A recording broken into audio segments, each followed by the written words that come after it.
The team was created 25 years ago, a multidisciplinary team, worked with the academics to design, develop courses, and as you can imagine, some of the courses were created.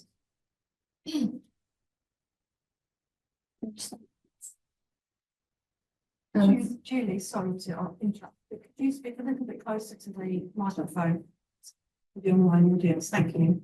So some of the courses were created 20 years ago. So in internet years, we should be blessed. So the team has been obviously continuously maintaining the courses. We want to make sure, so our new courses are compliant with current standards, but we wanted to make sure that our older courses are also as inclusive as we can make them. And so when they were designed with inclusivity in mind, but as the internet evolved, to make sure that the standards are still respected. So I wanted to talk a little bit more about the approach to inclusive teaching in our online courses. But at the heart of it, we have the learning experience, and everyone in the team with their own specialism will have a different perspective, take a different lens to what being inclusive online means. So, for example, you have good editorial practice, such as for the academic author, you have conversational tone, avoiding jargon, clear calls to action, modeling good academic practice. I've only listed a few things. For the learning designer, they might think about having very clear learning objectives, making sure that the assessments align with these learning objectives, making sure that the content is segmented in shorter units, having scaffolding, etc. For the web developers, they will be looking, this is very reductive, by the way, I do realize this is very reductive, but these are a few of the few key points which I think are really important. So the web developers will be looking at navigation, use of navigation, user experience, structure, and having a sort of visual cues for students to know what to do. So this is the sort of ecosystem, and then you add to that the web standards and the legislation and the compliance.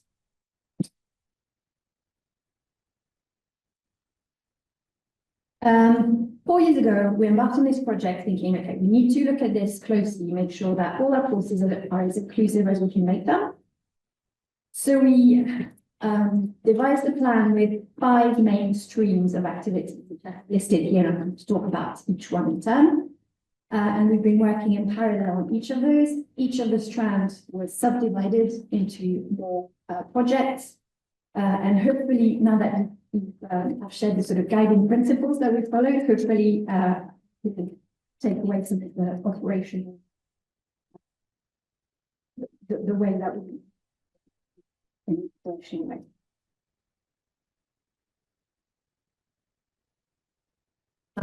You can see a number of excellent resources which everybody should know about, and some people who are really generous in sharing their knowledge, their questions, their reflections around accessibility of learning or learning in general. So we have the opportunity to look into those that do. I've also included this Padlet board that the team compiled from all these really useful resources which are shared online and available online. And the idea is that we don't want to reinvent the wheel. There are lots of resources out there. So we want to curate our resources. When we start working with somebody new, we might choose some of those that are particularly relevant to their discipline, to their specialism, and then work with them this. So I think the basis of the project was working with the team to develop their capacity and build capacity and expertise in making content more accessible. From an operational perspective, it means that as well as training, we also have regular catch-ups where we discuss progress, we share resources, we share questions and solutions. We've installed a very robust peer review system, so anybody works on is peer reviewed, more or less in depth, which I think has built confidence, and it's helped people make people feel that if they get it wrong, it's okay, because someone will have a look at it. And we also have showcases with the whole team, where each mini sub-team shares what they've been doing with everyone. And so that means that we can compile all these solutions into a style guide and also have a consistent approach, understand the rationale of how we approach things. And I should move on because I talk about this for way too long. One model that I wanted to mention is the universal design for learning model. It's very convenient because different people understand it. So this model suggests that you should provide multiple means of engagement in your online content, multiple means of representation, and multiple means of action and expression. So, for example, it means that you should not always have an activity which is read this and then discuss it. So just trying to think about the learners and providing choice and options so that they can adapt it to their own needs.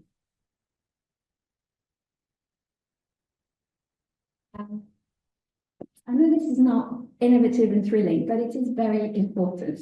So in terms of processes, here I have a little image of a mirror board that we created to try and map processes. So the first thing we did is check that the processes for creating new courses allowed time project plan for accessibility work. So for example, briefing authors about accessibility good practice, creating all text for images, and the sort of sign-off that needs to come with that.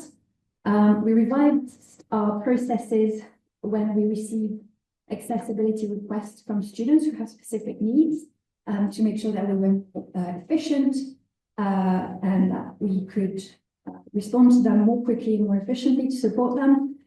And the third part, which is the biggest part, is devising processes to look at our existing courses and trying to address the issues.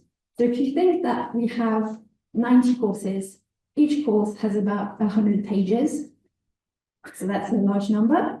And this particular process we're trying to map, we found that we have 1,800 PDFs in courses.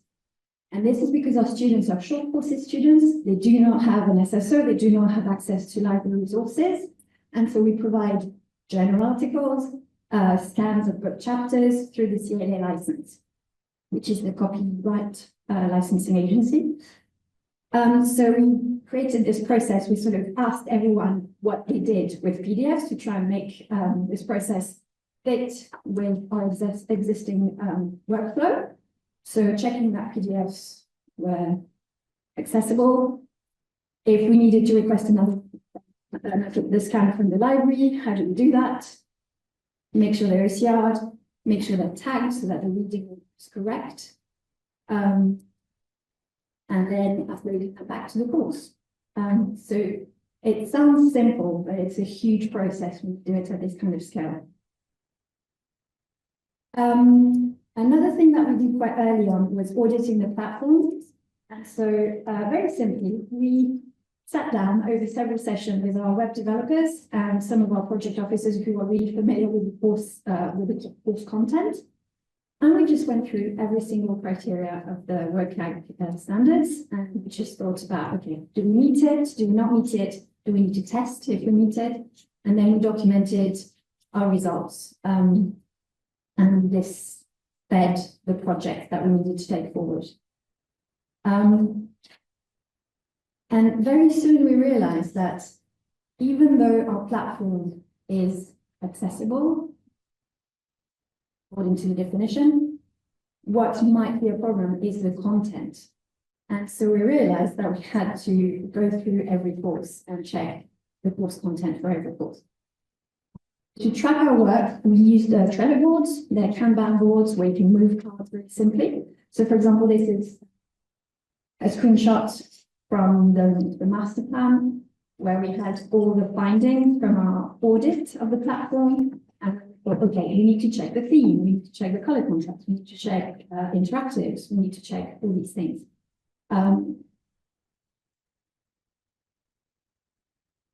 Operational perspective, but also to keep track for the sort of annual audits that we're supposed to do on the material. So this was helpful to prioritize the work, because then you saw very quickly the sort of headline of what you needed to look at. If there were anything that could be done together, you could see it also very easily. And so when the projects became active, we assigned them an owner, and this person was then reporting on progress and making sure that that it was moving along in so reporting on progress in our regular. So an example of I think high impact low resource that we did was replacing all the instances of click here and this website across our courses. And you would be surprised how many there were. There were a lot. And it was quite easy to find, because we could just look for click here. And then we could look at it, look at the link, and replace it with meaningful text so that the students knows where they're going when they're clicking on this link. So it's not all super technical and complicated. And this was really key because the whole team could get involved. And it was really rewarding for everyone because they all felt like they were contributing and making an impact. So another example was long description for images. So for example, if you have an activity which is based on an image prompt, you would need to describe this image for someone who can't see it, be it because they can't download it or because they have a visual impairment. So I've listed here the steps that we took. And we thought about it. So we looked at what other people were doing, thought about in our own context, the technical requirements, but also from the learner's perspective. So we decided that all learners would benefit from single long description. It shouldn't just be for people who couldn't see the image. And so that kind of guided what solutions we could use. And then we just, prototyped, looked at it, gave some feedback, tried it, and then documented it. So we're really trying to build resources and to build an approach that is consistent across all the courses because it's so important for students. And what's been amazing to see is each colleague has been developing their own specialism, and it's been really enriching just having these discussions and learning from each other. So for the audit of course content, it's both really fun and really daunting because we have 90 courses to look through every page. And so we created a checklist based on our initial audit of the learning platform. So we've got this template, checklist. Everyone will pick up a course, assign it to their name, go through every page, write down the issues, make recommendations. Then we have this sort of peer review, which is sometimes we have a chat, sometimes it's an email, sometimes it's in the Trello card, depending on how in-depth the conversation needs to be. We have a regular catch-up for sharing questions, solutions. If there's anything unusual that's popped up, we discuss it as well. And that's really helped us develop the rationale and be clear about why we do things and how we do things. And these are treated as shelf work, which is not deadline specific work. So we have a target for every year of how many we want to complete. But this is work that colleagues will pick up when they have time in between two deadlines, or if they're waiting for something to come in, they'll pick up one of those reviews. And then we're sending it to the delivery team who contact the tutors, the academics, and implement the recommendations. So we really try to sort of fit it in with the normal standard processes. So here I'm sharing 3 pie charts. Red is for no, green is for yes. Students who declared use of assistive technology. So that doesn't cover all accessibility. But it gives you an indication that only 10% of the students said, oh yes, I need this specific help.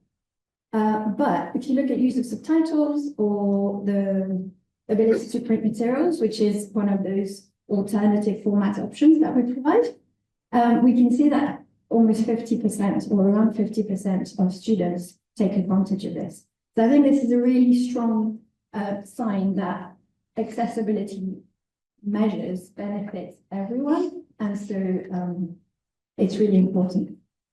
We also added some questions on our end of course survey to gather user stories and not just quantitative data.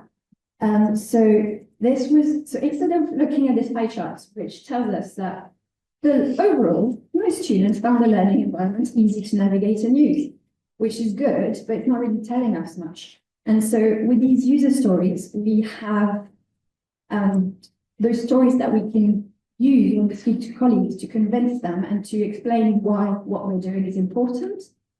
So that was really powerful. And it's also very motivating for the team because they feel like it's benefiting someone. It's not just, oh yes, we're fine with the regulation. So that's always very nice. So challenges. So we asked for additional budget to work on this because it was a legal risk. That was our angle to start with. It didn't work. So we really had to do lots of work to fit it into our normal processes, convince people, share their stories, communicate, talk about the users, talk about how we can make an impact. We did have an intern for 4 weeks in the first year of the program. He did a lot of testing for us and it was very nice, but probably too short. We had to be very strategic about our priorities because of resource. We couldn't just magic up new resource. So it was very much a question of thinking, okay, what will have the most impact for the least resource that we can put into this. I can talk a little bit more about the issues of when the copyright legislation goes against accessibility regulation. So for example, there is a digital book of this resource, but we can't use it with our students. So we have to scan a chapter of a physical book, which seems unintuitive. Such a big project. I mean, my colleague C has been tagging most of the PDFs. I think he's on 800 now. Very tedious, but it's very important. So he's amazing. But yes, so I think keeping the morale up, keeping the sort of celebrating progress and celebrating all the work achieved has been really important. We've also found that a lot of the resources were about website and SEO optimization and not about learning. And why didn't we share stories? Because we're not doing good enough. And that's this imposter syndrome. And it's taken me 4 years to share about this project because it's this idea that actually we are doing, I mean, we're doing something which is better than it was before. So we should celebrate that. And then 4 years later, my team is amazing. Everybody's embraced the additional work, the additional complexity with gusto and enthusiasm and passion. We've got a great culture of learning together, of peer support, a shared sense of accountability. We've got a clear plan in place. We know what we're going to do, we know what we need to do, and we're going to do it. It might just take us a little bit longer. And accessibility is very much a consideration at every stage of what we do. Just very quickly to conclude, the AbilityNet digital accessibility maturity model looks at different dimensions. And I think in some of those we are doing well. So we've got a structured process, a managed process, a standardized process, optimized even. But in some areas like procurement, we're very much unstructured. I had a slide about potential development, but maybe we can chat about this over lunch later. Thank you very much. And I'd love to hear any questions you have.